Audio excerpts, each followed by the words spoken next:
Muchas gracias por la invitación de participar en este ciclo. En principio, creo que voy a aportar muchas dudas que traje y que me puede llegar a servir a mí también para revisar un poco la historia que uno ha hecho, ¿no? y dónde está parado ahora y verla en perspectiva. Mi nombre es José Isa, nací en el año 75. Creo que la beta artística mía la tengo en gran parte por mi vieja, que mi vieja es pintora, Telma Palacios. Entonces, ha sido una infancia siempre muy asistida por esos espacios artísticos y por el artista como personaje, ¿no? Ir a las muestras de cuadros de las presentaciones de mi vieja y ver estos personajes que pertenecían al mundo artístico. Creo que esa visión hizo que yo muy tempranamente reconociera algún tipo de vocación a eso, al fenómeno artístico.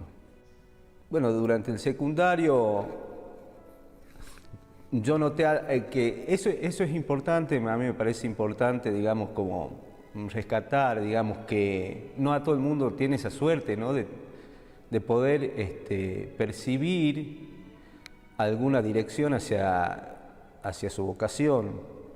A mí me pasó que sí, y se me mezcló con un montón de cosas que a esa edad se te mezclan, ¿no? El entusiasmo y la ansiedad y las ganas de hacer, aunque sea de manera equivocada, no sabes de dónde situar toda esa energía. Bueno, yo entendí que había algo relacionado a lo audiovisual. No sé si quería hacer algo de teatro, no sé si quería hacer cine. Y con el paso del tiempo, cuando tuve que elegir ya qué hacer, en Salta todavía no habían carreras, no habían muchas posibilidades para eso, entonces me fui a Córdoba. Eso fue en el 94, me fui a estudiar la carrera de cine en la Escuela de Cine y TV de la Facultad de Humanidades de allá de Córdoba.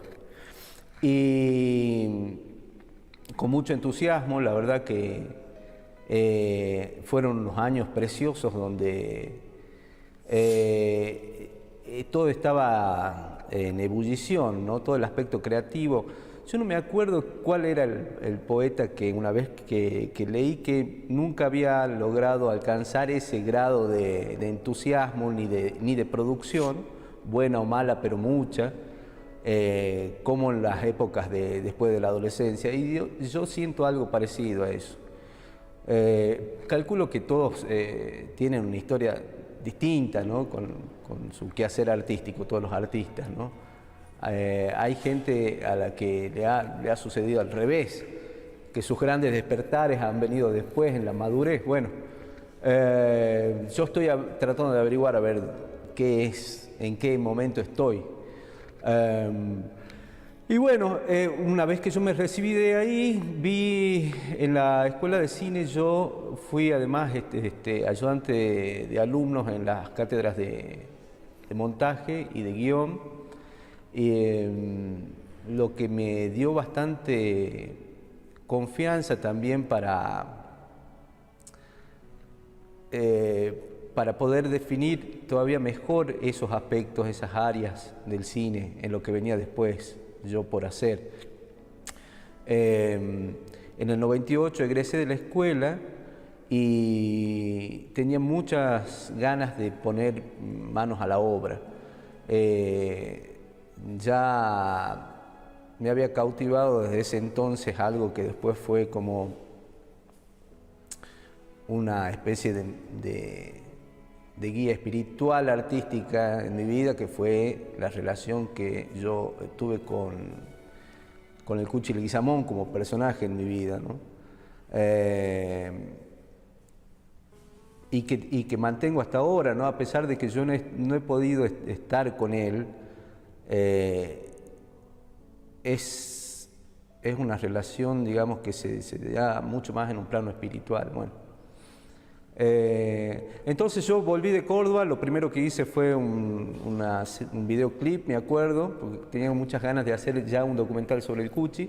Hice un videoclip con las 5 voces, y pegado a eso, el Cuchi no había muerto todavía, yo empecé a buscar entrevistas por un montón de partes de Argentina. Obviamente muchas más estaban acá en el norte, y eso me llevó mucho tiempo, porque viajé a Buenos Aires, estuve revisando los archivos del Teatro San Martín, viajé a Tucumán. Bueno, lleva un montón de tiempo por ahí hacer un documental, donde a la vez que vas investigando van apareciendo cosas, entonces el producto final también puede ir transformándose en la cabeza de uno, hasta todo el proyecto, ¿no?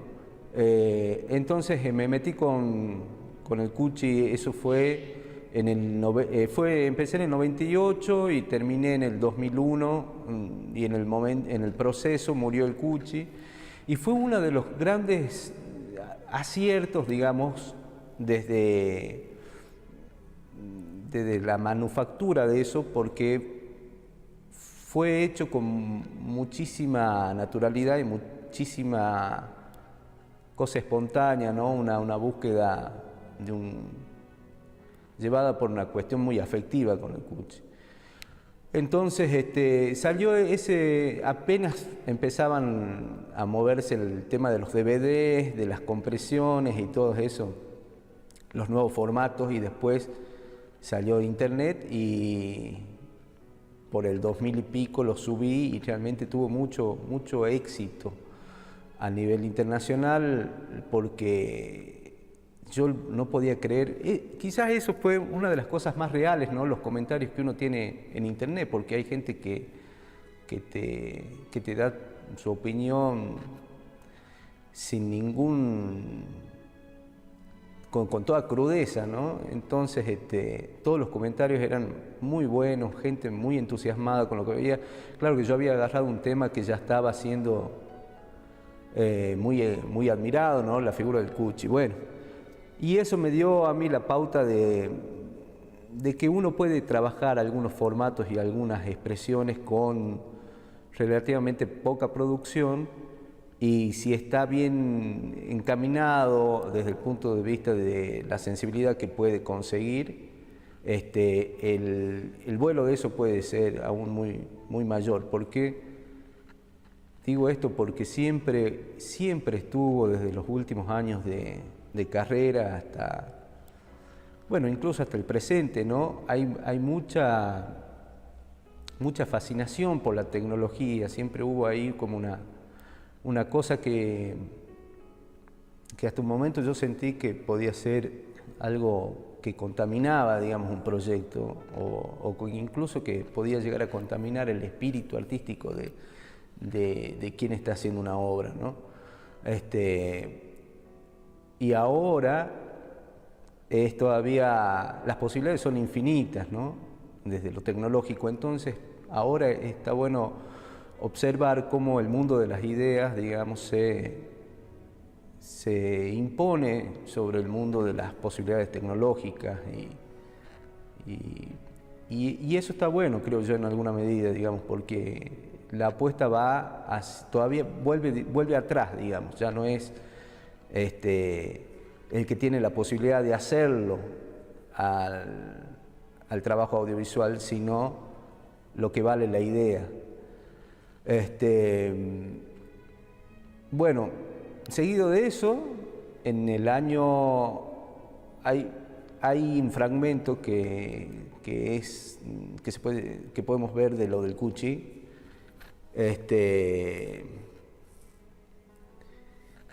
He hecho muchos trabajos del Cuchi. Vamos a ver varios fragmentos seguramente de este personaje, y cómo lo abordé desde lo ficcional, de lo documental. Cuando terminé de hacer eso, me interesó mucho el tema de lo que uno podía generar, o sea, lo que uno podía generar como archivo, no solo como rescate de autorrepresentaciones o de documentación registrada por uno, sino del valor del archivo en sí. Acá, por ejemplo, en este documental hay un material de la BBC que es tremendamente valioso y es muy curioso ver eso porque es uno de los materiales más preciosos donde no solo por cómo está tomado él, está en su casa, sobre lo que se le pregunta, él cómo se siente y cómo dice, digamos, todo eso, es muy curioso ver que sea un material que no sea de aquí. Habiéndolo tenido como vecino de esta ciudad por tanto tiempo y con la posibilidad de hacer muchísimas entrevistas en VHS, por suerte hay, pero me costó encontrar. Entonces, en base a esa experiencia mía como buscador de materiales, me propuse quizás de alguna manera hacer yo para que haya. Y logré hacer una serie de entrevistas a gente que me interesaba a mí puntualmente, qué sé yo. Muchos tenían que ver con aquella época de creatividad poética y musical de la Salta de mediados del siglo pasado. Entonces, hay de todo en ese archivo. Entre las cosas, por ejemplo, que hoy vale la pena y que creo que está bueno para las nuevas generaciones que no han podido conocer la voz ni el pensamiento de personas, por ejemplo, como Patricio Jiménez, que ya no está, a quien tuve la oportunidad de hacerle una entrevista importante, una de las mejores voces, una de las mejores segundas voces, además, del país. O, por ejemplo, al mismo Perecito o a Jacobo Regen, son personas que ya no están y que yo he tenido la oportunidad de tener unas charlas con ellos y dejar un material que hoy es valioso para Salta, creo. Con el Chivo Valladares también, el autor, bueno, los que conocen algo de folclore deben saber, el Chivo Valladares es uno de los pilares del folclore tucumano y es alguien que ha dado mucha obra y que ha hecho mucha obra con Manuel Castilla. Entonces son archivos que yo he logrado conseguir y que están en internet para el descubrimiento de las personas que no han tenido la oportunidad de estar con ellos, ni por la cuestión generacional o por lo que fuera. De ahí, bueno, entonces me dediqué a eso, tuve 2 programas en 2 canales de cable de Salta y después vino la ficción, y la ficción, yo no había vuelto a hacer ficción desde la tesis mía de la facultad, donde hicimos una cosa muy extraña, un guión muy extraño, que yo había escrito, y después volvió Rolando Pardo a Salta, me contactó, nos hicimos amigos, yo creo que es quien debería estar acá, más que yo, que traje un montón de desconciertos y dudas, y me propuso empezar a escribir una serie que se llamó Los Anillos de Newton, difícil, una cosa que yo no sabía si iba a poder hacer porque no había escrito tanto contenido, eran 13 capítulos de media hora, entonces había que inventar. Y fue la verdad una experiencia muy buena, muy buena. Bueno, primero que fue una locura haber ganado ese concurso en el Instituto de Cine y para hacer esa serie de 13 capítulos para la TDA, para que después salga en un canal nacional, para mí fue todo un sueño eso. Pero me acuerdo que cuando pasó el tiempo y vi El Gran Pez de Tim Burton, sentí que había algo parecido con lo que yo había vivido con eso.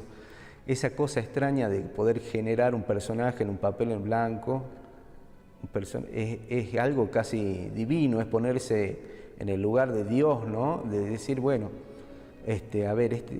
acá de repente necesitamos que haya tal personaje que se encuentre con tal otro y se pongan en una situación así, y esta es la forma de caminar, esta es la forma de vestirse y viene de acá y tiene esta historia por detrás. Eso es mágico, es muy poderoso y es muy extraño. A mí me pasó que, como yo vivo bastante, soy un tipo muy solitario, de repente crear un personaje en mi computadora, en un cuartito, durante mucho tiempo de soledad, y que luego eso se materialice, es muy mágico.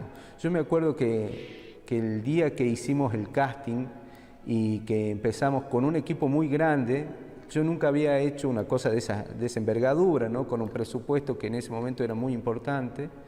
Entonces, en los Anillos de Newton tuve la oportunidad de crear como loco. El Negro Pardo me dio total libertad también para eso. Y de esa situación de hacerlo yo en mi computadora por las noches en soledad, a estar en un galpón y ver que se abre la puerta y ver llegar los personajes que había pensado yo en mi cabeza, eran, claro, eran actores, o eran, incluso muchos eran no actores, eran gente de la ciudad, que querían participar. Pero estar sentado y ver ahí en las pruebas de vestuario y cosas así, y decir, qué bárbaro, qué regalo esto de poder haber tenido esta experiencia de crear algo y que de pronto se materialice. Bueno, para mí fue una cosa muy alucinante eso. Y tiene esa magia de la ficción. Y ahí me picó un poco el bicho de la ficción con Los Anillos de Newton. Fue una serie que fue nominada a los Martín Fierro. Yo ya había tenido la suerte de ganar el Martín Fierro anteriormente con Perecito en un programa de radio que hicimos, y ahora esta serie estaba de nuevo nominada a los Martín Fierro. La hicimos con un montón de gente que en Salta después volvimos a trabajar y que la verdad que fue fantástico conocer había muchos chicos que, como yo, habían estado estudiando afuera y que habían vuelto y yo no los conocía, bueno, y con el tiempo se fueron afianzando una cantidad de relaciones muy buenas que lograron hacer, digamos, conformar equipos nuevos para los proyectos que iban a venir después. Vino la parte documental primero a través de las entrevistas. Y después empezó a florecer la parte ficcional, lo que tiene de bueno, digamos, la disciplina artística del realizador audiovisual, por lo menos en mí, que me he desarrollado en distintas áreas del audiovisual. Entonces, cuando termino de escribir, probablemente viene la etapa de rodaje, y cuando termina la etapa de rodaje, que es muy cansadora también, viene la parte de la edición. Entonces son tres procesos así como muy distintos, y que va haciendo que te renueves, digamos, que las energías se vayan renovando en cada instancia. Entonces, para resumirte, yo había hecho estos programas en la televisión que eran más de formato documental. Después, con Rolando Pardo hicimos la serie esta de ficción, y de ahí empecé a ganar una serie de concursos en el Instituto de Cine, que gané un Historias Breves, que es un concurso bastante prestigioso, que está muy bueno, para un cortometraje que se llamó Ay Coca, que lo había escrito para otro concurso y que terminó ganando el Historias Breves. Lo convoqué al Rolly Serrano, tuvo mucha suerte, ese cortometraje tuvo mucha suerte, porque también está ese factor, es increíble, pero tiene un gran porcentaje de incidencia, por más que todo tenga que estar muy programado y tenga que haber una estrategia, porque el cine y la ficción, digamos, se basan en una estrategia muy sólida. Pero bueno, siempre está ese factor, para bien o para mal, ¿no? Del azar. Yo he tenido suerte. porque era filmar en la Puna, si bien con un equipo reducido, es muy incómodo, era mucho el trayecto que había que hacer y después la altura. Bueno, tuve mucha suerte y tuve la suerte además que Cástulo Guerra vino a Salta para el rodaje de Baduro Hogar y los chicos de la producción de Baduro Hogar gentilmente le dieron un tiempo para que él venga y haga una escena conmigo. Entonces, bueno, surgió ese corto con estos dos monstruos del cine salteño. Y ese cortometraje ganó después en Estados Unidos un primer premio en un festival que se llama The American Film Festival of New York y que competía con muchos trabajos. Entonces para mí fue una alegría muy, muy enorme esa. Sobre todo creo que fue también una especie de gratificación para todo el equipo que se embarcó conmigo en ese proyecto. Después de eso vino un ficcional que se llama Bemolución, que habla también del Cuchi, pero que tiene un costado político importante. Ese todavía no ha sido estrenado y creo que este año va a rondar los festivales a donde lo puede inscribir, digamos. Ahora hay plataformas que lo distribuyen a nivel internacional que son muy buenas y bueno, estoy apostando a eso. Y yo rodé eso, filmamos eso y eso fue en febrero del 2020 y justo cuando empezaban las tareas de postproducción surgió todo esto de la pandemia que vino a ponernos en una situación de expectativa, pero no una expectativa positiva, ¿no? Evidentemente, sino como que por lo menos las 2 primeras semanas y el primer mes fue durísimo pensar que temblaba toda la estantería de la vida en general y del proyecto, porque el Instituto de Cine prácticamente cerró sus puertas, ¿no? Bajó las persianas y una forma de recaudar del instituto y de hacer concursos para fomento y todo lo demás es a través de lo que se recauda por las salas de cine. Entonces fue toda una situación con un ambiente muy enrarecido, ¿no? Sobre todo para los que, como yo, se dedican un poco más a la dirección o a la producción, no tanto al nivel de las áreas o de los roles técnicos de un proceso, ¿no?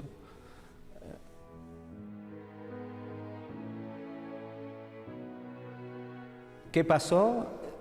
Y pasó que, por ejemplo, todas yo no sé, yo hablo todo esto, no lo hablo con mi psicólogo, lo hablo con mis colegas, y hay muchos que todavía se han inventado. No ha sido mi caso. Yo he tenido un año bastante duro, bastante solitario, y porque nadie llama a un director para filmar. No hay esa cultura en Salta. En Salta, no, por ejemplo, no hay una cultura de hacer publicidad. Las empresas no hacen publicidad de cine con esa complejidad, ¿no? Entonces no existe esa cultura acá. Entonces no podía yo encarar por el lado de la publicidad.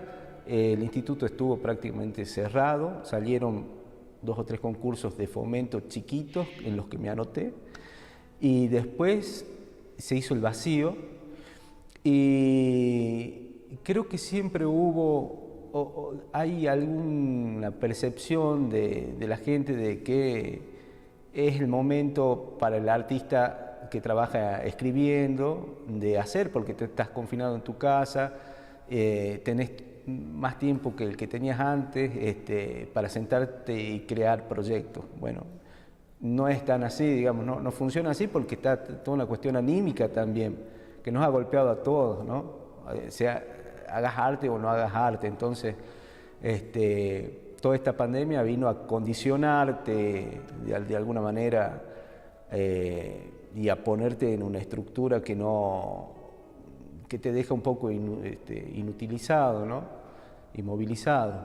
A mí me sucedió eso y no he podido sacar algo muy positivo de mi trabajo como guionista, supongamos.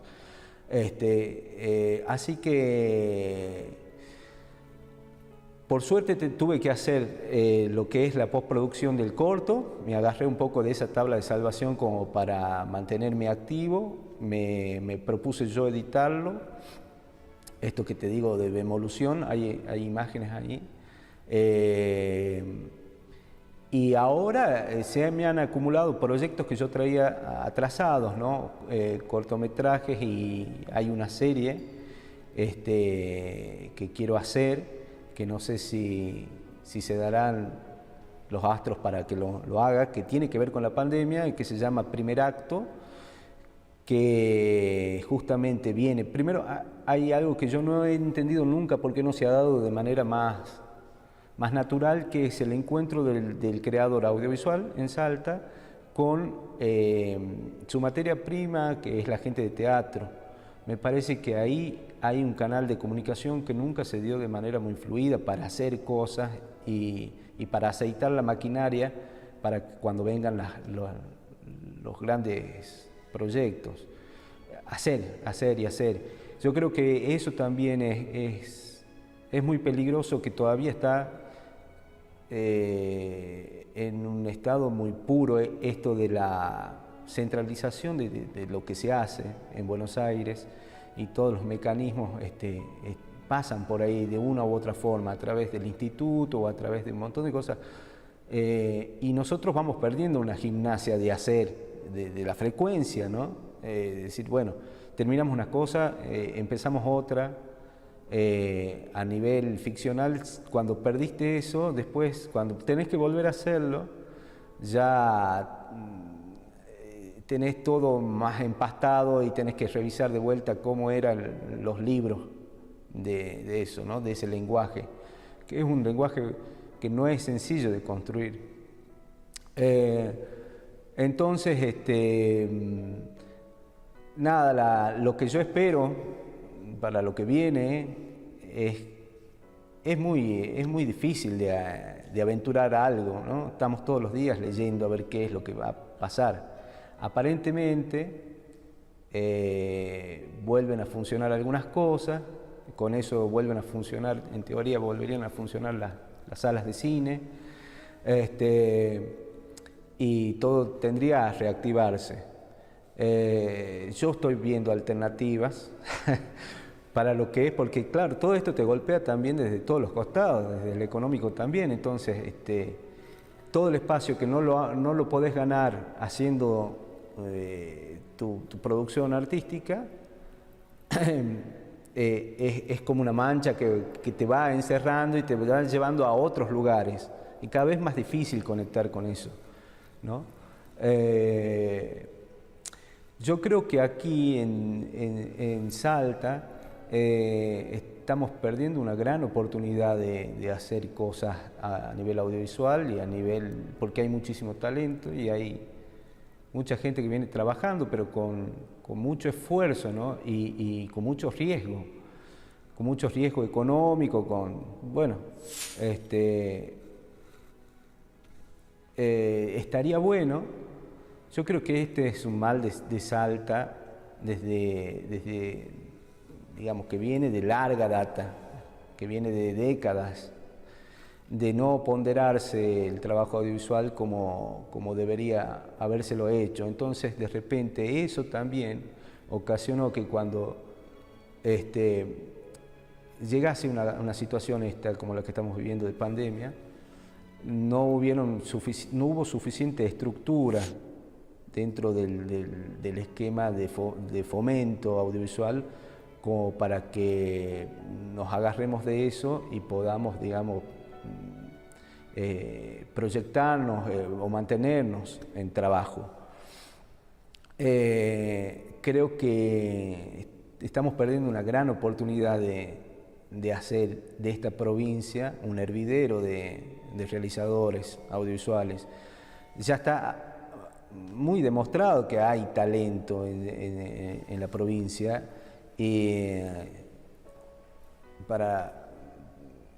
bueno, hay protagonistas como Lucrecia Martel, como en generaciones distintas, ¿no? Porque también vienen chicos que son muy jóvenes y que vienen con mucha máquina y con mucha cabeza, muy creativa, que a mí me gustaría que encuentren un camino como más fértil, ¿no? Un escenario como más fértil para poder hacer, sin tener que estar pensando si van a tener que encontrar subsistencia de otro tipo de trabajo y cuando puedan, sino armar algo sólido que además es algo que es un beneficio que vuelve de inmediato a la cultura, a la provincia, pero para eso hay que cambiar también un poco el concepto de qué es la cultura, ¿no? No pareciera que la cultura es esta gente que se está dedicando al arte, que se quiere dedicar al arte y que de alguna forma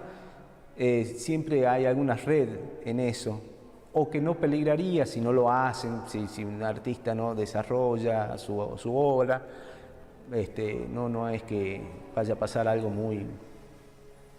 de mucha gravedad. Mal entendiendo eso, el riesgo es muy fuerte. Entonces, ¿qué es lo que pienso yo y qué es lo que pretendo?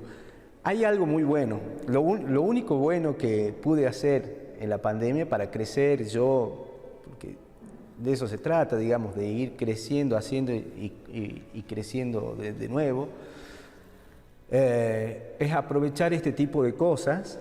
Obviamente esta charla es muy probable que no le sirva a nadie, perdón, pero hay charlas que se pueden ver en YouTube que están buenísimas. Por ejemplo, yo todo este tiempo estuve viendo y sugiero que lo vean, digamos, las charlas que tiene Lucrecia Martel, con una claridad y con un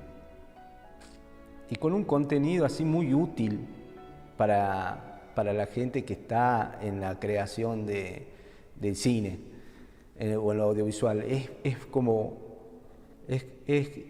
Realmente es como una fuente así, ¿no? Donde uno puede abrevar de la experiencia de ella, situaciones muy claras y muy concretas. Así que en parte me he puesto a ver un montón de entrevistas, porque creo que además voy considerando, ya lo pensaba cuando yo estudiaba, que habían cosas que no me iban a servir mucho, creo que a todos nos pasan en todas las carreras. Entonces los tiempos de aprendizaje de la creación audiovisual son cortos porque el ABC es medianamente simple. Y las tecnologías avanzaron tanto, además, que si bien hay especificaciones en cada área y sus roles son muy puntuales y son a su vez universos así como muy, muy complejos, para la creación en definitiva del arte audiovisual te hacen falta un par de clases y mucha práctica. Es mucho más lo que uno aprende en este sentido en el trabajo de campo. Eso es así, es prueba y error y mucha cosa de aprender de los colegas, ¿no? del intercambio y de los errores. Hay cosas así que cuando vas pasando de un rodaje a otro, vas limpiando, vas tamizando y decís, bueno, esto ya sé que no me sirve, no voy a perder tiempo con esto. Bueno, vas definiendo cosas. Es muy interesante, muy curioso cómo se da eso en el área audiovisual. Y después está la otra cosa que no se la va a poder encontrar, es la quintesencia por lo menos en lo que yo trato de hacer, que es un poco de mística. me decía a mí, eso también, de haber hecho las entrevistas que hice por mucho tiempo de mi vida, todas estas cositas, todas estas experiencias que te transmiten los otros, por ejemplo, Elsa Salfiti, que tampoco está, que fue una gran oportunidad para tenerla a ella, tener su voz, su pensamiento, la idea sobre la creación artística y todo lo demás. Ella me decía esto también, me decía que la cosa, si no está el misticismo, no lo vas a poder, no es una cosa que uno pueda construir, digamos, el misticismo. Y eso, escuchándola a Martel el otro día, decía que es una especie de, vos tenés que estar ahí, pero llega el momento, si Dios no baja a escena, la cosa va a ser una cosa, el producto va a tener cierto encanto, pero hay una cosa que es muy indescifrable, que es ese misticismo. Y que vos te das cuenta cuando está y cuando no está y cuando no va a estar directamente. Es raro, es como es como una cuestión de cazador, de ser un cazador de eso. Esa cosa se te puede ir moviendo hasta que más o menos sabes por dónde vas y la atrapas, y atrapas la escena.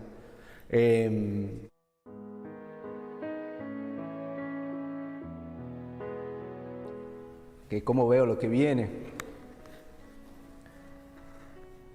Yo creo que después de todo este cimbronazo de algo que no esperábamos, uno sacar, digamos, alguna conclusión sobre lo que va a venir, puede llegar a equivocarse bastante. Yo no estoy muy expectante de nada. He estado conversando con colegas y más o menos están trabajando en cuestiones más o menos artísticas. Pero no a nadie le ha pasado muy bien. Y para lo que viene, yo creo que si no se toman políticas serias, no tengo grandes augurios para lo que pueda suceder en esta provincia, en este país con el cine. Y no puede ser que cada vez que haya algo extraordinario, como un gran director o una gran directora de cine, sea una cuestión de suerte. O sea, tiene que haber un fomento real, una convocatoria real a la producción audiovisual. Esto no es una cuestión de funcionarios de bajo rango, son decisiones que se tienen que tomar desde el poder central político y que tienen que estar ligadas y están ligadas a repensarse eso, a reconocerlo como un beneficio para la provincia, para el sector, no solo para el sector cultural, sino para una reactivación económica importante, porque hacer cine implica un movimiento y una inyección de presupuesto que benefician a un montón de sectores que no están vinculados con el cine. Además de elevar una propuesta turística y todo lo demás. A mí me parece que va a llegar a alguien, y eso es, digamos, quizás una expresión de deseo, que en algún momento se dé cuenta que hay que darle un empujón presupuestario, porque han fallado un montón de situaciones acá. Por ejemplo, la situación de mecenazgo, del acompañamiento. Eso viene desde desde que yo empezaba con esto, que iba a haber un sistema de mecenazgo mediante el cual las empresas iban a poder impulsar el arte audiovisual o el arte en general al trabajador artístico de la cultura, y que iban a tener ciertos beneficios a nivel impositivo. O sea, es sencilla la figura, pero no se ha plasmado, no se ha llegado a plasmar. Todas son cosas a media tinta. Entonces esa es una decisión que tiene que venir de arriba, y decir, este año las cosas empiezan a cambiar para este sector, porque porque es una cosa valiosísima para la provincia, digamos, construir material audiovisual de ficción, documental, series. Es lo que ha demostrado la pandemia, en parte también. El gran consumo de eso es también el consumo de otras culturas, y con eso, bueno, ya se abre, digamos, un debate mucho más grande, ¿no? que también viene de larga data, digamos, cómo han sabido en otras partes proyectar su cultura afuera, ¿no? Y eso los ha vuelto a países y a estados, los ha robustecido, digamos, en ese aspecto, ¿no? De identidad, de todo, y de penetración internacional. Todas esas cosas se pueden hacer con el arte.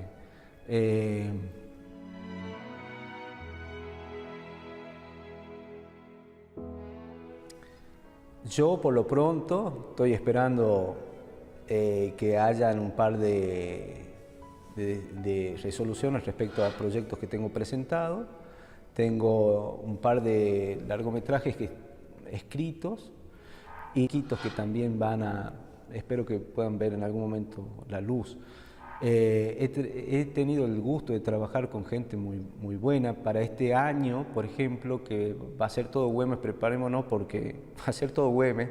Con Güemes hice bastante, yo también en un momento ya fui demasiado absorbido por el tema y sentí que si no me salía a tiempo ahí iba a quedar pegado por mucho más tiempo. Pero yo escribí una serie de Güemes que después creo que fue reescrita por Alejandro Gallo y fue dirigida por Javier Flores y Manuel Moscoso. La producción la hizo Mariano Rosa. Son grandes amigos que hace rato que están haciendo cosas. Y también con la producción de Cristian Barroso. Bueno, hay un montón de gente que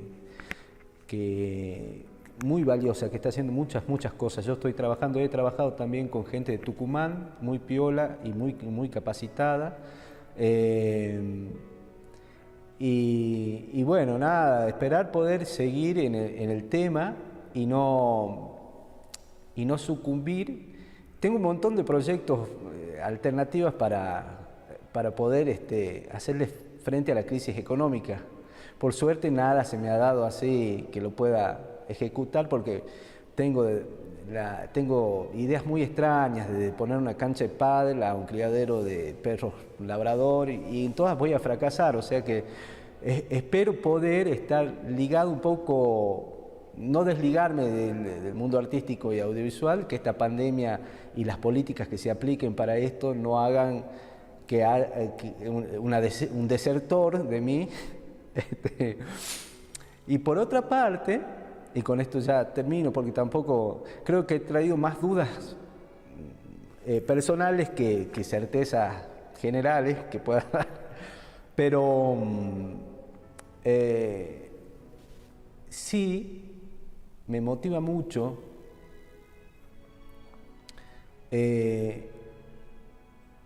enamorarme de nuevo del cine cuando veo una gran... Ayer o antes de ayer he visto dos películas que ya las había visto.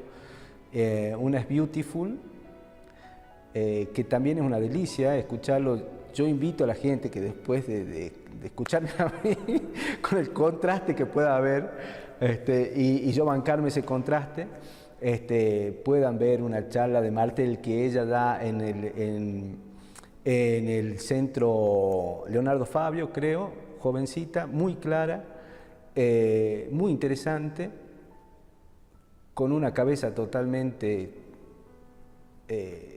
superior, digamos, en sus pensamientos, en sus percepciones de la creación audiovisual, artística y hasta cosas de física. Y después a Iñárritu también me gusta escucharlo, me gusta escuchar sus entrevistas, me parece que es un tipo claro, me parece que esa gente está buenísima escucharla en internet porque las experiencias de ellos te pueden ahorrar mucho camino Incluso te pueden ahorrar mucho camino en los claustros de la academia y de los libros que por ahí te llevan para... son pequeñas jaulas, porque todo eso es muy difícil de desconstruir. A mí me pasa eso, que para poder construir es muy difícil desconstruir esa matemática y esos preceptos que uno...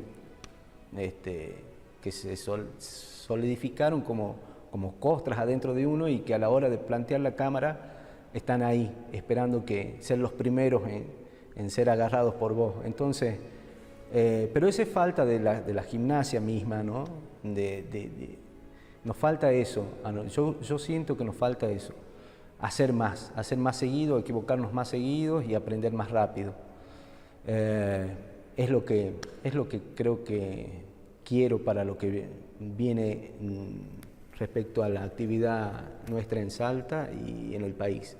Más frecuencia, más presupuesto y más fomento mejor manejo desde las grandes cúpulas de la política para eso.